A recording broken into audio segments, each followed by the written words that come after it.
बोलिए श्री अम्बे मैया की जय। श्रोता बंधुओं, सादर जय माता दी। आज हम आप लोगों को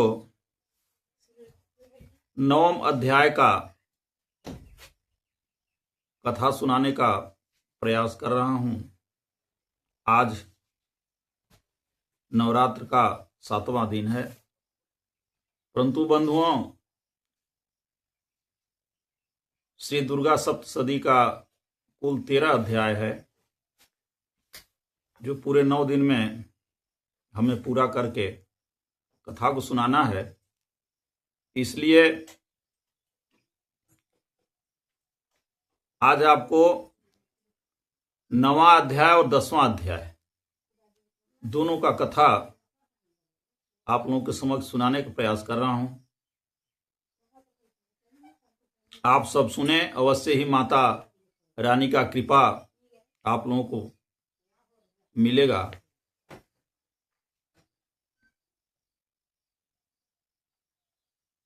सर्वमंगल मांगल्ये शिवे सर्वार्थ साधिके शरणे त्र्यंबके गौरी नारायणी नमस्तुते। मैं अर्धनारीश्वर के श्री विग्रह की निरंतर शरण लेता हूं। उनका वर्ण बंदूक पुष्प और सुवर्ण के समान रक्त पीत मिश्रित है। वह अपनी भुजाओं में सुंदर यक्षमाला, पास, अंकुश और वरद मुद्रा धारण करता है। अर्धचंद्र उनका आभूषण है और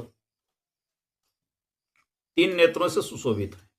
राजा ने कहा, भगवान, आपने रक्त बीज के वध के संबंध रखने वाले देवी का चरित्र का यह अद्भुत महात्म मुझे बतलाया। अब रक्त बीज के मारे जाने पर अत्यंत क्रोध में भरते हुए शुंभ और निशुंभ ने जो कर्म किया उसे मैं सुनाता हूं। इस अध्याय में निशुंभ वध का कथा है। ऋषि कहते हैं, राजन, युद्ध में रक्त बीज तथा अन्य दैत्यों के मारे जाने पर शुंभ और निशुंभ को क्रोध की सीमा न रही।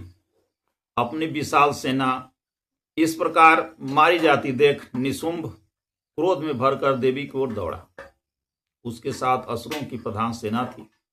उसके आगे पीछे तथा चारों तरफ बड़े बड़े असुर थे, जो क्रोध से ओट चबाते हुए देवी को मार डालने के लिए चले आए। महापराक्रमी शुंभ भी अपनी सेना के साथ मातृगणों से युद्ध करके क्रोधवश चंडिका को मारने के लिए आ पहुंचा। तब देवी के साथ शुंभ और निशुंभ का घोर संग्राम छिड़ गया। वे दोनों दैत्य मेघों की भांति बाणों की भयंकर वृष्टि करने लगे। उन दोनों के चलाए हुए बाणों को चंडिका ने अपने बाणों के समूह से तुरंत काट डाला और शस्त्र समूह की वर्षा करके उन दोनों दैत्य पतियों के अंगों में भी चोट पहुंचाई। निशुंभ ने तीखी तलवार और चमकती हुई ढाल लेकर देवी के श्रेष्ठ वाहन सिंह के मस्तक पर प्रहार किया। अपने वाहन को चोट पहुंचने पर देवी ने क्षुप्र नामक बाण से निशुंभ की श्रेष्ठ तलवार तुरंत ही काट डाली और उसकी ढाल को भी, जिसमें 8 चांद जड़े हुए थे, 8 चांदी के चांद जड़े हुए थे, खंड खंड कर दिया। ढाल और तलवार के कट जाने पर असुर ने शक्ति चलाई, किंतु सामने आने पर देवी ने चक्र से उसको भी 2 टुकड़ों में कर दिया।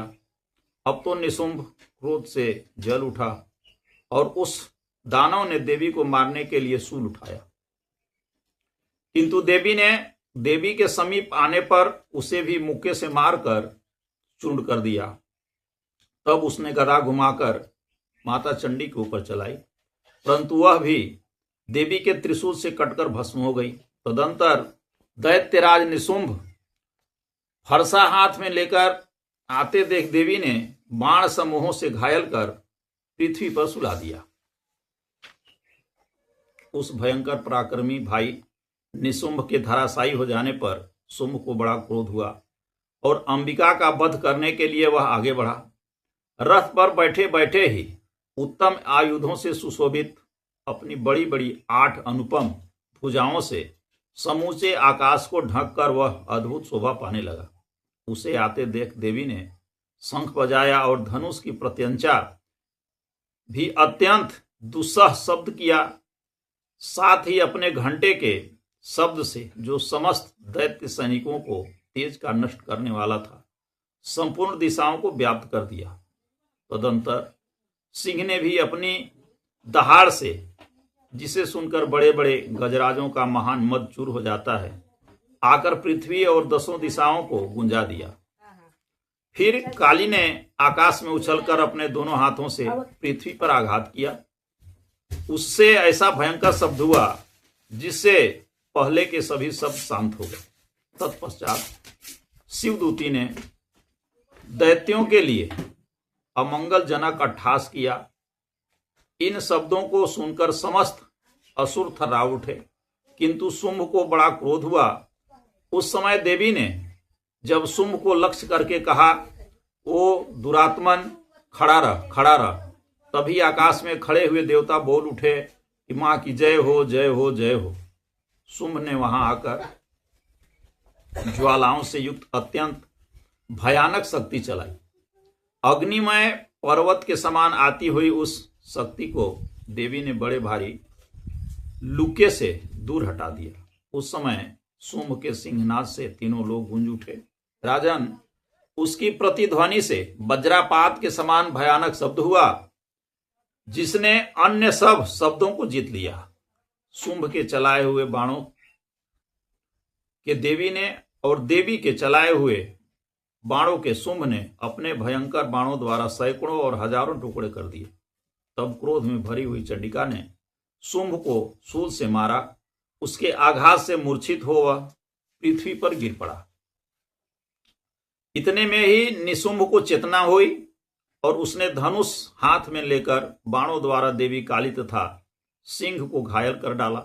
फिर उस दैत्यराज ने 10,000 बाहें बनाकर चक्र के प्रहार से चंडिका को आच्छादित कर दिया। तब दुर्गम पीड़ा का नाश करने वाली भगवती दुर्गा ने कुपित होकर अपने बाणों से उन चक्रों तथा बाणों को काट गिराया। यह देख निशुंभ दैत्य सेना के साथ चंडिका का वध करने के लिए हाथ में गदा ले बड़े वेग से दौड़ा। उसके आते ही चंडी ने तीखी धार वाली तलवार से उसकी गदा को शीघ्र ही काट डाला। तब उसने शूल हाथ में ले लिया। देवताओं को पीड़ा देने वाले निशुंभ को शूल हाथ में लिए आते देख चंडिका ने वेग से चलाए हुए अपने शूल से उसकी छाती छेद डाली। शूल के विदीर्ण हो जाने पर उसकी छाती से एक दूसरा महाबली एवं पराक्रमी पुरुष खड़ीरा खड़ीरा कहता हुआ निकला। उस निकलते हुए पुरुष की बात सुनकर देवी ठहाका लगाकर हंस पड़ी और खड्डक से उन्होंने उसका मस्तक काट डाला। फिर तो वह पृथ्वी पर गिर पड़ा। तदंतर सिंह उसकी दाढ़ों से असुरों की गर्दन कुचलकर खाने लगा। यह बड़ा भयंकर दृश्य था। उधर काली तथा शिवदूती ने भी अन्य दैत्यों का भक्षण आरंभ किया। कौमारी की शक्ति ने विदीर्ण होकर कितने ही महादैत्य को नष्ट किए। ब्राह्मणी के मंत्रपूत जल से निस्तेज होकर कितने ही भाग खड़े हुए। जितने भी दैत्य माहेश्वरी के त्रिशूल से छिन्न भिन्न हो धराशायी हो गए। बाराही के थूथने से के आघात से कितनों का पृथ्वी पर कचूमर निकल गया। वैष्णवी ने भी अपने चक्र से दानों के टुकड़े टुकड़े कर डाले। इंद्री के हाथी से छूटे हुए वज्र से भी कितने ही प्राणों से हाथ धो बैठे। कुछ असुर नष्ट हो गए, कुछ उस समय महायुद्ध से भाग गए तथा कितने भी काली शिवदूती तथा सिंह के ग्रास बन गए। इस प्रकार श्री मार्कंडे पुराण में सावर्णिक मनवंतर की कथा के अंतर्गत देवी महात्म्य में निशुंभ वध नामक 9वां अध्याय पूरा होता है। बोलिए कालिका मैया की जय।